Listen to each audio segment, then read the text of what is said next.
Assalamu alaikum everyone. I hope you all are doing very good. So today we will discuss about theories of business ethics. As we have already discussed about ethics, about business ethics in detail in our previous video, you can check those videos. So let's discuss about the theories of business ethics. Okay? So here it goes. So the first theory of business ethics is teleological ethical theory. So let's discuss about teleological ethical theory. What teleological ethical theory is all about? So these are concerned with the consequences of action, or we can say the result. Yes, the teleological ethological theory is actually concerned with the consequences of action, which means the basic standard for our actions being morally right or wrong depends on the goods or evil generated. Yes. So technological ethical theory जो है ये किस चीज पर depend है कि consequences result आपके action का क्या होगा। ठीक है, आप कोई काम कर रहे हैं, कोई एक्शन ले रहे हैं, ठीक है, आपका कोई बिजनेस चल रहा है, फॉर एग्जांपल आप अपना बिजनेस एथिकली कर रहे हैं, सही तरीके से कर रहे हैं। अब आपके बिजनेस का जो कॉन्सिक्वेंस होगा, जो रिजल्ट होगा, वो क्या आएगा, सही आ रहा है रिजल्ट या नहीं आ रहा है, मॉरली वो आपको बताएगा। आपका एक्शन जो होगा, उसका रिजल्ट जो आएगा, वो बता रहा है मॉरली आप राइट हैं या रॉन्ग। इसको हम बोलते हैं टेक्नोलॉजिकल एथिकल थ्योरी।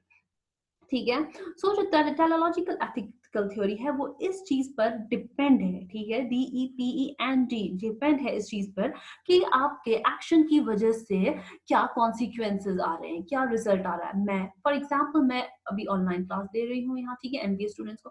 अब मेरे इस एक्शन की वजह से क्या हो सकता है, या तो किसी को फायदा मिल सकता है, किसी को किसी का अच्छा हो सकता है। तो देन अगर हम इस थ्योरी के हिसाब से देखें, तो जब मैं कोई एक्शन ले रही हूँ और उससे किसी को फायदा मिल रहा है, देन आई एम राइट। ठीक है, तो मेरा एक्शन जो है वो सही है, मॉरली मैं सही कर रही हूँ। अब अगर उस एक्शन से कुछ लोगों को गलत को फायदा पहुंच सक रहा है, मतलब उनको फायदा नहीं नुकसान हो रहा है, तो एथिकली आई एम रॉन्ग। ठीक है, यही है आपका टेक्नोलॉजिकल एथिकल थ्योरी, जो आपको बोलता है कि आपके एक्शंस पर डिपेंड करता है कि कॉन्सिक्वेंसेस क्या है, उस पर आपका एक्शन डिपेंड कर रहा है मॉरली राइट है या नहीं। तो इसमें फर्स्ट पार्ट जो आता है वो है एथिकल इगोइज्म। तो एथिकल इगोइज्म क्या होता है? ये एथिकल इगोइज्म जो है ये बोलता है says an action is good if it produces or is likely to produce results that maximize the person's self interest even at the expense of other। Ethical egoism बोलता है एक एक्शन जो है वो तब सही है, ठीक है, जब वो प्रोड्यूस कर रहा है कुछ ऐसा जिससे मैक्सिमम लोगों को फायदा मिल सके, मैक्सिमाइज करे लोगों का फायदा, सेल्फ इंटरेस्ट उससे। ठीक है, it is based on the notion that it is always moral to promote one's own good, avoiding personal interest। मैं कोई फॉर एग्जांपल मैं आपको कोई क्लास यहाँ पे अभी क्लास दे रही हूँ, अपना बाकी काम, अपना सेल्फ इंटरेस्ट साइड में रख के, मेरा कोई इंपॉर्टेंट काम हो सकता था उसको मैंने साइड में रखा और मैंने किसी के फायदे के लिए, ताकि उस किसी और को, किसी MBA स्टूडेंट को, किसी और स्टूडेंट को मैक्सिमम बेनिफिट मिल सके। ठीक है, वो किया मैंने, तो उसको हम बोलते हैं एथिकल इगोइज्म। ऐसा कोई एक्शन लेना, ऐसे एक्शन, अगर कोई एक्शन ऐसा है मेरा जिससे किसी और को फायदा पहुंच रहा है, जिसका रिजल्ट जो है वो मैक्सिमाइज कर रहा है किसी और का सेल्फ इंटरेस्ट। ठीक है, या मैं ऐसा कोई काम कर रही हूँ जिससे प्रमोट हो रहा है किसी का कोई का चीज कोई प्रमोट हो रही है, किसी का अच्छा हो रहा है, ठीक है, अपने सेल्फ इंटरेस्ट को साइड में रख के। ठीक है, उसको हम बोलते हैं ethical egoism. Ethical egoism is a teleological theory that says an action is good if it produces or is likely to produce the results that maximize the person's self-interest as defined by him, even at the expense of others. It is based on the notion that it is always moral to promote one's own good, but at times avoiding the personal interest could be moral action too। अपना interest, अपना ही अपना काम सही करना, अपने आप को अपना प्रमोट करना, अपना सही, लेकिन कभी आप अपने को साइड में, अपने सही, अपने सेल्फ इंटरेस्ट को साइड में रख के जब दूसरों को मैक्सिमाइज करके दे रहे हैं उनका काम, पर्सन का, किसी का सेल्फ इंटरेस्ट, तो उसको आप एथिकल इगोइज्म बोल रहे हैं। ठीक है, an action is good if it produces or likely to produce result that maximize the person's self interest at the ठीक है, ये होता है हमारा एथिकल इगोइज्म। अपना, हाँ, अपने लिए हम कुछ सही कर रहे हैं, लेकिन अगर हम अपने सेल्फ इंटरेस्ट को साइड में रख के किसी और को मैक्सिमम प्रॉफिट पहुंचाने की कोशिश कर रहे हैं, उसके लिए बेनिफिशियल कुछ कर रहे हैं, तो उसको हम बोलते हैं एथिकल इगोइज्म। अब एथिकल इगोइज्म जो है वो कैसे डिफरेंट है साइकोलॉजिकल इगोइज्म से? साइकोलॉजिकल इगोइज्म जो है ये बोलता है कि लोग जो है वो सेल्फ इंटरेस्टेड है, सेल्फ मोटिवेटेड है, कोई एक्शन जो कर रहे हैं अब इस इंटेंशन से कर रहे हैं कि मुझे जी फायदा आना चाहिए सिर्फ, ठीक है, मैं अपने फायदे के लिए कोई काम कर रही हूँ, उसको बोलते हैं साइकोलॉजिकल इगोइज्म। पहले अपने बारे में सोचना, फिर किसी और के बारे में कुछ देखना, अपना सेल्फ इंटरेस्ट साइड में ना रखना, उसको बोलते हैं साइकोलॉजिकल इगोइज्म। और एथिकल इगोइज्म जो है वो बिल्कुल इसका ऑपोजिट है। Then comes utilitarianism. Utilitarianism. So utilitarianism क्या है? An action is good if it results in maximum satisfaction for a large number of people who are likely to get affected by the action. कोई ऐसा action आप ले रहे हैं जिससे क्या हो सकता है, जिसका रिजल्ट जो आ सकता है कि बहुत सारे लोग जो है उससे सेटिस्फाई हो सकते हैं, बहुत सारे लोगों पर उसका असर पड़ सकता है। कोई एनजीओ होता है, वो कोई ऐसा एक्शन लेता है जिससे बहुत सारे लोगों को फायदा पहुंचता है। कोरोना वायरस जो हुआ, कोविड-19 जो हुआ, इसकी वजह से कोई एनजीओ ने कोई ऐसा एक्शन लिया जिससे बहुत सारे लोगों का, लार्ज नंबर ऑफ पीपल जो है उनको इसका फायदा मिला, वो सेटिस्फाई हो गए, उसका इफेक्ट हुआ इन पर, ठीक है, उसको आप बोल सकते हैं। ठीक है, ये मतलब कोई ऐसा एक्शन, एक ऐसा एक्शन जिसका रिजल्ट सही हुआ, अच्छा रिजल्ट आया, बहुत सारे लोगों को फायदा पहुंचा उससे, बहुत सारे लोगों पर उसका इफेक्ट हुआ, ठीक है। या मैंने फॉर एग्जांपल अगर हम मैनेजर कंपनी की बात करें, मैनेजर जो है वो वकेशंस करता है, तो मतलब हम वो करते हैं कि हम प्लान कर रहे हैं एक वकेशन, अब वो बाकी एम्प्लॉइज से भी प्रेफरेंस ले रहे हैं, आप बताइए जी टाइमिंग क्या रखे, हम कब जाए, कहाँ जाए, उन प्रेफरेंसेस को दिमाग में रख के उनको भी सेटिस्फाई करना, उनको भी खुश कर रहा है, ठीक है, उनके फायदे का भी सोचना, उसको हम बोलते हैं utilitarianism. Then comes eudaimonism. Eudaimonism.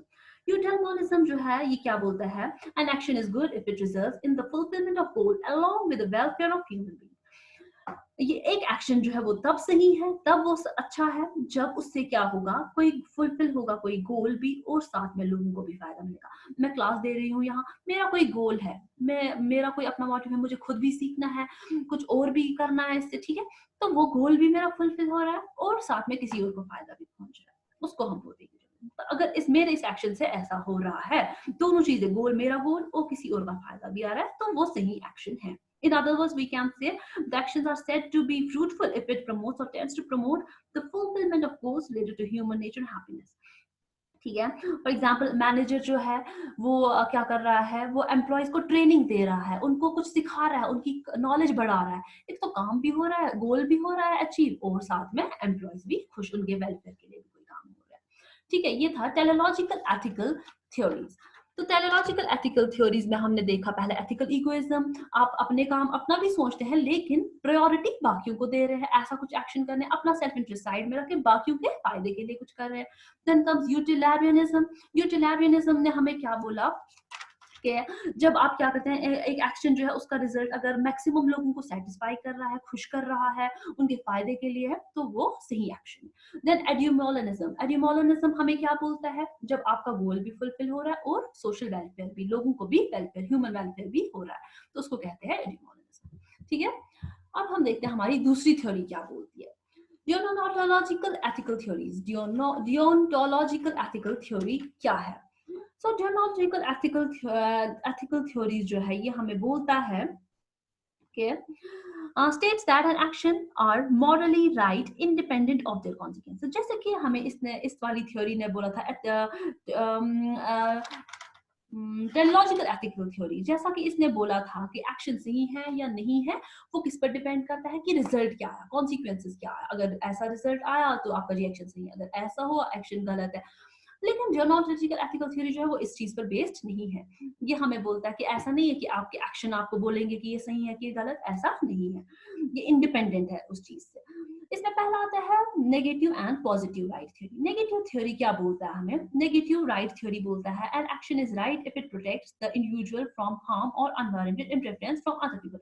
आप कोई ऐसा एक्शन ले रहे हैं जिससे क्या हो रहा है, कोई इंसान जो है वो किसी बुराई से, किसी उसको तकलीफ से बचाया जा रहा है, अनवारंटेड इंटरफेरेंस से बचाया जा रहा है, ठीक है, गवर्नमेंट के अनवांटेड इंटरफेरेंस से या लोगों के अनवांटेड इंटरफेरेंस से उसको बचाया जा रहा है, जो उसको कोई बुराई से बचाया जा रहा है, हार्म से, तकलीफ से उसको बचाया जा रहा है, तो उसको वो एक्शन अगर आपका हो रहा है उसकी वजह से अगर कुछ ऐसा हो रहा है तो आपका एक्शन जी सही है। And action is right if it protects individual from all these things. उसको हम कहते हैं नेगेटिव राइट थ्योरी। ठीक है। अब दूसरा है positive right theory. Positive right theory जो है ये हमें बोलता है an action is right if it provides और tends to provide an individual with anything that he needs to exist.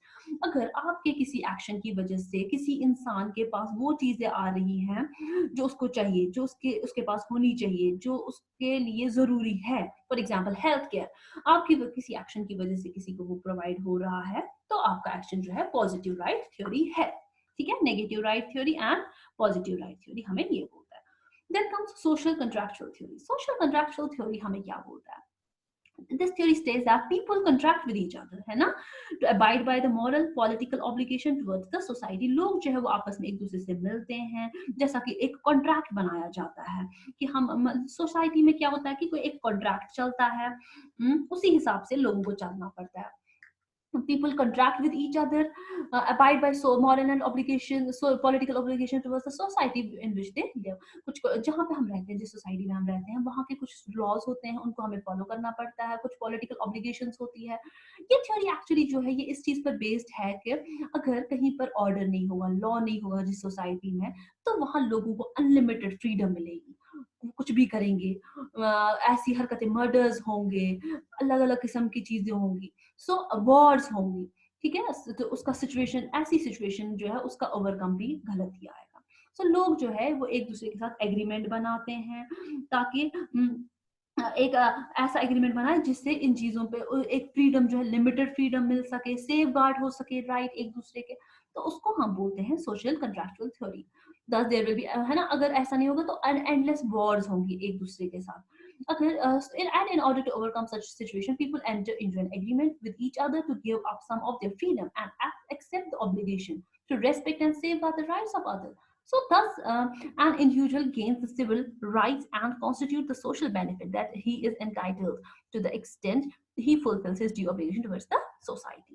ये होता है सोशल कॉन्ट्रैक्चुअल थ्योरीज, ताकि आपका एक कॉन्ट्रैक्ट हो जिससे आपको पता चले हम क्या कर सकते हैं, क्या नहीं कर सकते, कितनी हमारे पास फ्रीडम है, कितना हम कुछ कर सकते हैं, जब उसको ताकि उसको वो अपने काम को उन्हीं की उन चीजों को नजर में रख के कोई एक्शन ले, उसको बोला जाता है सोशल कॉन्ट्रैक्चुअल थ्योरी। अब है social justice theory. So social justice theory states that, क्या बोलती है, हमें ये theory says that an action will be considered right if it confirms the fairness in। अगर ये थ्योरी जो है ये हमें बोलती है कि ये थ्योरी बोलती है कि एक्शन जो है, कोई एक्शन तब सही माना जाएगा जब इससे हमें लगेगा कि हाँ फेयरनेस हो रही है, कोई इसमें कोई गलत चीज नहीं हो रही है, बिल्कुल सही सही हो रहा है। किस चीज में? Distributive, retributive and compensatory dimension of cost and reward. देखिए ये थ्योरी क्या बोलती है। सोशल जस्टिस थ्योरी जो है ये हमें बोलती है, states that an action will be considered right. आप एक ऑर्गेनाइजेशन में है, मैं किसी ऑर्गेनाइजेशन की मालिक हूँ, मेरी कोई कंपनी है, मैं बोलूंगी कि मेरा एक्शन जो है वो तब सही माना जाएगा जब मैं फेयर होगी सबके साथ। Fair in what sense? जब मैं सबके साथ बराबर का सलूक करूंगी, किसी के ऊपर ऐसे वैसे नहीं, किसी को एक नजर से देखो, दूसरे को दूसरी नजर से नहीं, बल्कि सबके साथ फेयर होंगे। किस मतलब में? Distributive, retributive and compensatory dimension, इन 3 डायमेंशंस को देखकर मैं सबके साथ फेयर होगी। ठीक है। डिस्ट्रीब्यूटिव डायमेंशन मतलब, distributive dimension means the perceived fairness in the distribution of social benefits and burden among the group members. मैं जब एम्प्लॉइज को मैं बताऊंगी, मैं डिस्ट्रीब्यूट करूंगी कि हाँ डिस्ट्रीब्यूट करूंगी, मैं फेयर डिस्ट्रीब्यूशन करूंगी, सोशल बेनिफिट, फायदे नुकसान सब बर्डन जो होंगे, बेनिफिट जो होंगे, बराबर डिस्ट्रीब्यूट करूंगी। ठीक है, एम्प्लॉइज के बीच। रिट्रीब्यूटिव डायमेंशन जो होता है मतलब पनिशमेंट जो है वो इक्वली सब में करूंगी, जिसने गुनाह किया होगा, जिसने कोई क्राइम किया होगा, बराबर का प्रोपोर्शनेट इक्वली उनमें डिस्ट्रीब्यूट करूंगी मैं वो। रिट्रीब्यूटिव डायमेंशन हमें यही बोलता है कि dimension considers the punishment proportionate to extent of crime. ठीक है, जिसने गलती की उसको सजा भी दीजिए उस हिसाब से। while the compensatory dimension is the way people are compensated in relation to injuries inflicted to them। Compensate उनको इक्वली करेंगे, जिसको जिस चीज की कंपनसेशन की जरूरत होगी, किसी को कोई नुकसान हो गया है, उसको हम उसके लिए कंपनसेट करेंगे। ठीक है, तो सो ये थियोरी जो है ये चीज 3 चीजों के लिए बोलती है कि हमें फेयर रहना है। हमारा ऐसा एक्शन है होना चाहिए। हमारा एक्शन तब सही माना जाएगा जब हम distributive, retributive and compensatory dimensions के हिसाब से काम करेंगे। फॉर एग्जांपल, एक second if the second hand smoke hertz the passive, और मेरी ये कंपनी है, मेरी ऑर्गेनाइजेशन है, अब वहां पर सेकंड हैंड स्मोकिंग हो रही है। एक इंसान जो वो स्मोक नहीं कर रहा था, लेकिन जो उसके साथ दूसरा है वो स्मोक कर रहा है, तो उसकी वजह से क्या है, पहले वाले को भी नुकसान हो रहा है। ठीक है, तो हम फेयरली डिस्ट्रीब्यूट करेंगे कि क्या क्या हमें करना है। Distribution of health risk burden जो है वो उस पनिशमेंट जो है उसको बराबर तरीके से देखना है, कौन किस चीज के लिए रिस्पॉन्सिबल है, और जिसको नुकसान हो रहा है उसकी वजह से उसको कंपनसेट करना है उसकी इंजरीज को। ठीक है, ये होता है social justice theory. Thus, a theory asserts that the rightness or wrongness of action does not depend on the goodness or badness of their consequences। तो ये थ्योरी जो है ये हमें क्या बोलता है कि सही और गलत, आपका एक्शन जो है वो सही है या गलत है, उसका आपके रिजल्ट से कोई लेना देना नहीं है। जैसा कि पहली थ्योरी हमें बोलती थी कि है।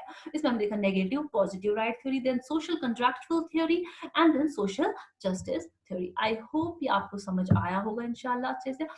और आप प्लीज, अगर आपको ये चैनल ठीक लग रहा है, अगर आपको किसी भी तरीके का फायदा पहुंच रहा है, तो please do subscribe my channel, share with your friends, और आपके सजेशंस ऑलवेज वेलकम है। ठीक है, हमेशा आपके सजेशंस, फीडबैक जो है हम उनका वेट कर रहे होते हैं। Thank you so much.